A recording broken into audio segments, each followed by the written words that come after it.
Outer ring road പദ്ധതി യാഥാർത്ഥ്യമാക്കുക എന്നത് തന്നെയാണ് സംസ്ഥാന സർക്കാരിൻ്റെ നിലപാട്. എന്തൊക്കെ പ്രതിസന്ധി വന്നാലും ഒരു തീരുമാനം കൈക്കൊണ്ടാൽ ആ പ്രതിസന്ധികളെ തട്ടിമാറ്റി മുന്നോട്ട് പോയ പാരമ്പര്യമാണ് LDF സർക്കാരിനുള്ളത്. എങ്ങനെയാണ് ഒരു സർക്കാർ വളരെ മുൻകൂട്ടി കാര്യങ്ങൾ കണ്ട് ദീർഘവീക്ഷണത്തോടു കൂടി ഇടപെടുന്നത് എന്നുള്ളതിൻ്റെ ഏറ്റവും വലിയ ഉദാഹരണമാണ് വിഴിഞ്ഞം തുറമുഖ വികസനത്തെ കണ്ടുകൊണ്ട് ഔട്ടർ റിംഗ് റോഡ് പദ്ധതിക്ക് സംസ്ഥാന സർക്കാർ മുൻകൈയെടുത്തത്. കേരളത്തിൻ്റെ ബഹുമാനപ്പെട്ട മുഖ്യമന്ത്രി തന്നെ മുൻകൈയെടുത്ത് കേന്ദ്ര സർക്കാരുമായി ഇതുമായി ബന്ധപ്പെട്ട് ചർച്ച ചെയ്തു. വിഴിഞ്ഞം തുറമുഖം യാഥാർത്ഥ്യമാകുന്നതോടെ സംസ്ഥാനത്താകെയും തലസ്ഥാനത്ത് പ്രത്യേകിച്ചു ഉണ്ടാകാനിടയുള്ള വികസന കുതിപ്പ് അത് മുന്നിൽ കണ്ടാണ് LDF സർക്കാർ ഔട്ടർ റിംഗ് റോഡ് പദ്ധതി ആവിഷ്കരിച്ചത്. വിഴിഞ്ഞം യാഥാർത്ഥ്യമാകുന്നതോടെ ദേശീയപാത 66ൻ്റെ ഭാഗമായ ബൈപ്പാസ് മാത്രമായി കണക്ടിവിറ്റി ഉൾക്കൊള്ളില്ല എന്നത് കണക്കിലെടുത്താണ് ഇത്തരമൊരു പദ്ധതി ആവിഷ്കരിച്ചത്. അതിന് മാത്രം കാത്തിരുന്നെങ്കിൽ വലിയ പ്രയാസം സൃഷ്ടിക്കുമായിരുന്നു.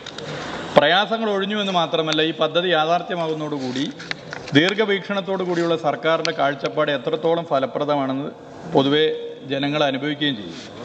വിഴിഞ്ഞം ഉണ്ടാക്കാനിടയുള്ള സാമ്പത്തിക വാണിജ്യ സാധ്യതകളെ കൂടി ഉപയോഗപ്പെടുത്താൻ റിംഗ് റോഡ് പദ്ധതിയിലൂടെ ലക്ഷ്യം വെക്കുന്നു. ഒരു മേഖലയിൽ മാത്രമായി വികസനം കേന്ദ്രീകരിക്കാതെ തലസ്ഥാനത്തെ മറ്റിടങ്ങളിലേക്ക് കൂടി വ്യാപിപ്പിക്കാൻ ഈ പദ്ധതി വഴി സാധിക്കും. തലസ്ഥാനത്തെ സർവ്വ മേഖലകളിലും കുതിച്ചുചാട്ടം ഉണ്ടാക്കാൻ കഴിയുന്ന ഔട്ടർ റിംഗ് റോഡിൻ്റെ പദ്ധതി രൂപീകരണം വളരെ നേരത്തെ നിശ്ചയിച്ച് സർക്കാർ ഇടപെട്ടതിൻ്റെ ഭാഗമായി ഫലപ്രദമായി മുന്നോട്ട് പോകും. ഇത് പൊതുവെ നമ്മൾ പരിശോധിച്ചാൽ സംസ്ഥാന സർക്കാർ ഇതുമായി ബന്ധപ്പെട്ട് കേന്ദ്ര സർക്കാരുമായി നടത്തിയ ചർച്ച പോസിറ്റീവായി അതിൻ്റെ ഭാഗമായി ദേശീയപാത നിലവാരത്തിൽ റിംഗ് റോഡ് നിർമ്മിക്കാൻ തീരുമാനിച്ചു.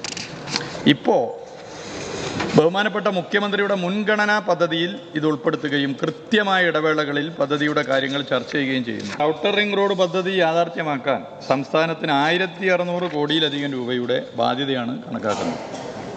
ഭൂമി ഏറ്റെടുക്കലിന് 930 കോടിയിലധികം രൂപയും സംസ്ഥാന ചരക്ക് സേവന നികുതി ഒഴിവാക്കുന്ന ബാധ്യത 211 കോടി രൂപയും റോയൽറ്റി 11 കോടി രൂപയും സർവീസ് റോഡ് നിർമ്മാണത്തിന് 477 കോടി രൂപയും സംസ്ഥാനത്തിൻ്റെ ഉത്തരവാദിത്തമായി കേന്ദ്ര സർക്കാർ മുന്നോട്ട് വെക്കുന്നുണ്ട്. പുതിയ സാഹചര്യത്തിൽ സർവീസ് റോഡിനുള്ള 477 കോടി രൂപ കേന്ദ്ര സർക്കാർ വഹിക്കണമെന്ന് സംസ്ഥാനം ആവശ്യപ്പെട്ടിട്ടുണ്ട്. ബഹുമാനപ്പെട്ട മുഖ്യമന്ത്രി തന്നെ കേന്ദ്ര ഉപരിതല ഗതാഗത വകുപ്പ് മന്ത്രി ശ്രീ നിതിൻ ഗഡ്കരിയുമായി ഇക്കാര്യം ചർച്ച ചെയ്തു. 3/8/2023 മുഖ്യമന്ത്രിയും ശ്രീ നിതിൻ ഗഡ്കരിക്ക് അയച്ച കത്തിൻ്റെ ലാൻഡ് അക്വസിഷൻ പൂർത്തീകരിക്കാൻ നടപടികൾ സ്വീകരിക്കണമെന്നും ആവശ്യപ്പെട്ടിരുന്നു. പിന്നീട് 10/10/2023 ദില്ലിയിൽ വെച്ച് ഈ വകുപ്പ് മന്ത്രിയുമായി CM ചർച്ച നടത്തി കേരളത്തിൻ്റെ ആവശ്യം ആവർത്തിച്ചു. എന്നാൽ സർവീസ് റോഡിൻ്റെ നിർമ്മാണം കേരളം തന്നെ നിർവഹിക്കണമെന്നാണ് കേന്ദ്ര സർക്കാർ നിലപാട്. ഇക്കാര്യത്തിൽ കേരളത്തിൻ്റെ സാഹചര്യം ചൂണ്ടിക്കാണ്ടി കേന്ദ്രത്തെ ഒരിക്കൽ കൂടി സമീപിക്കാൻ തീരുമാനിച്ചിട്ടുണ്ട്.